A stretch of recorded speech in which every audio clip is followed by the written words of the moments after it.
Easter Sunday in 1975 began as a normal holiday for the Ruppert family. It was meant to be a day of celebration, food, and children playing together.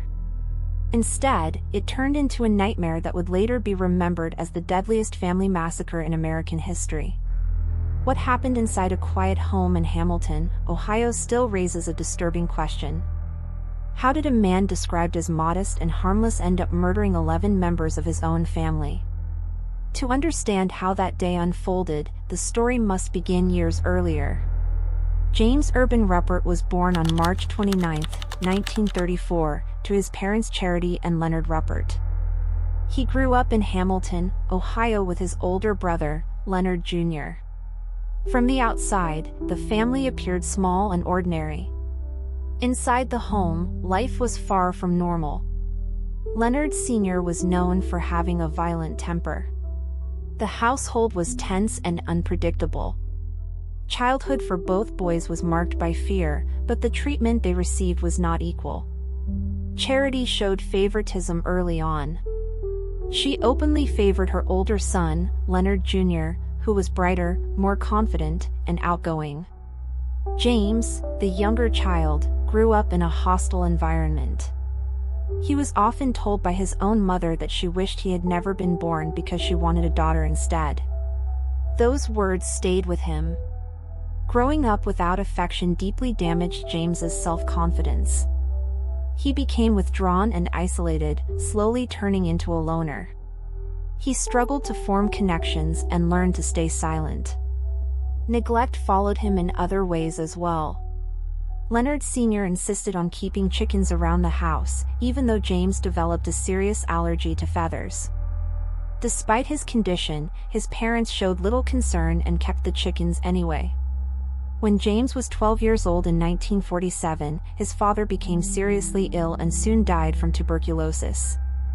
For James, the suffering did not end there. Leonard Jr. quickly stepped into his father's role and began harassing his younger brother. At home and at school, James was bullied. His performance in school suffered badly compared to his brother's success. With no friends and no support, James faced everything alone while his mother continued to ignore his existence. By the age of 16, the constant pressure became unbearable. James attempted to end his life by hanging himself with sheets from his home. The attempt failed. That moment changed him. After that night, James stopped trying to improve his life. He accepted his place as the inferior son. This became his first and only suicide attempt, but the resentment continued to grow. As the years passed, James developed deep hatred toward both his brother and his mother. By the time he reached college age, James stood 5 feet 6 inches tall and weighed 135 pounds.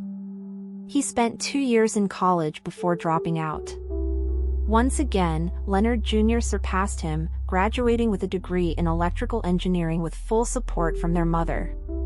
James's resentment reached a dangerous level when Leonard Jr. married Elma, one of James's former girlfriends. She was someone James never lost feelings for. This relationship would later be cited as a possible motive for what followed. James began to feel as though the entire world was against him. He resigned himself to an unremarkable life and accepted defeat. He trained as a draftsman but remained unemployed for most of his adult life. With no income, he continued living with his mother, often borrowing money from her and from Leonard Jr. Meanwhile, Leonard Jr. built a stable life. He worked for General Electric and purchased a home in Fairfield. He lived there with Elma and their 8 children, ranging in age from 17 to 4. James watched this life from the outside.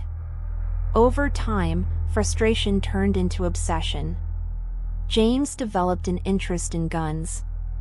He owned a .357 Magnum, 2.22 handguns, and a .22 rifle.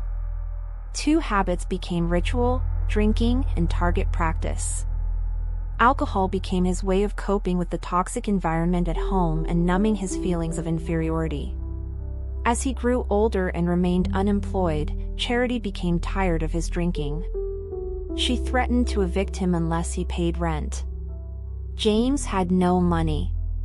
He had lost his savings during the stock market crash of 1973 to 1974. Charity believed the threat would motivate him to change his life. Instead, it pushed him closer to his breaking point.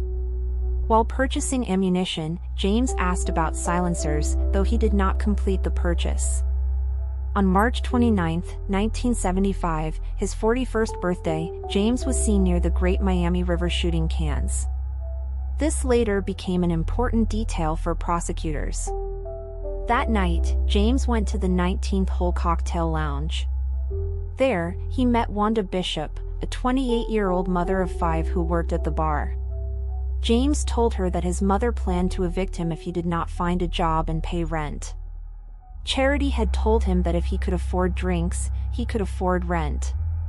Wanda recalled that James insisted he had to find a way to solve the problem. He stayed until 11 p.m., left briefly, then returned and continued drinking until the bar closed at 2:30 in the morning. When Wanda asked if he had resolved his problem, James replied, "No, not yet." The next morning was Easter Sunday. Charity was not feeling well and invited Leonard Jr. and his family to come for dinner later in the day. When they arrived at the house on Minor Avenue, the children participated in an Easter egg hunt outside while James slept in late, nursing a hangover.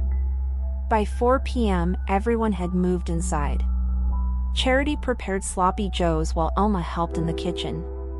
James stayed with the family briefly, then went upstairs and retrieved his .357 Magnum, 2.22 handguns, and a rifle. He intended to go to a shooting range. As he was leaving, Leonard Jr. asked him a simple question about his Volkswagen. James took it as an insult. To him, it was another reminder of his failure to live a successful life like his brother. Instead of leaving for the range, James made a split-second decision that changed everything. At 6 p.m., Charity, Leonard Jr., Elma, and several children were in the kitchen when James opened fire. He shot rapidly, striking them in the chest. His mother was shot in the head as she tried to stop him. He then moved into the living room and shot the remaining children. After the initial shots, he went back and shot everyone again to make sure they were dead. Anyone who showed signs of life was shot in the head. The entire attack lasted less than 5 minutes. James fired 44 shots. 40 struck their targets. Afterward, James sat among the bodies for hours. He considered suicide but decided against it, believing it to be a mortal sin. Eventually, he called 911 and reported the shooting. When officers arrived, they were unprepared for what they found. Blood soaked through the floors into the basement. There were no signs of struggle. Only silence. James was arrested and charged with 11 counts of aggravated murder. He refused to speak with investigators and announced plans to plead insanity. What followed were years of trials, appeals, and legal conflict. Psychiatrists testified about paranoia and delusions. Prosecutors argued that the crime was carefully planned, pointing to target practice, inquiries about silencers, and the timing of the shooting during church bells. Verdicts shifted. Convictions were overturned. Life sentences were imposed. Insanity rulings followed. James Ruppert spent 47 years in prison. He was denied parole repeatedly due to institutional behavior and strong community opposition. He died in custody at the age of 88. The Ruppert family was buried together. The house still stands. What remains is silence. What do you think about this case? Do you believe James Ruppert qualified for the insanity plea? Or do you think this was a carefully planned act after years of resentment and quiet anger? Share your thoughts in the comments.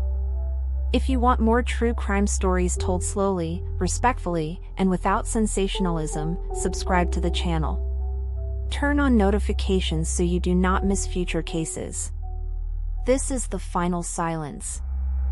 Thank you for listening.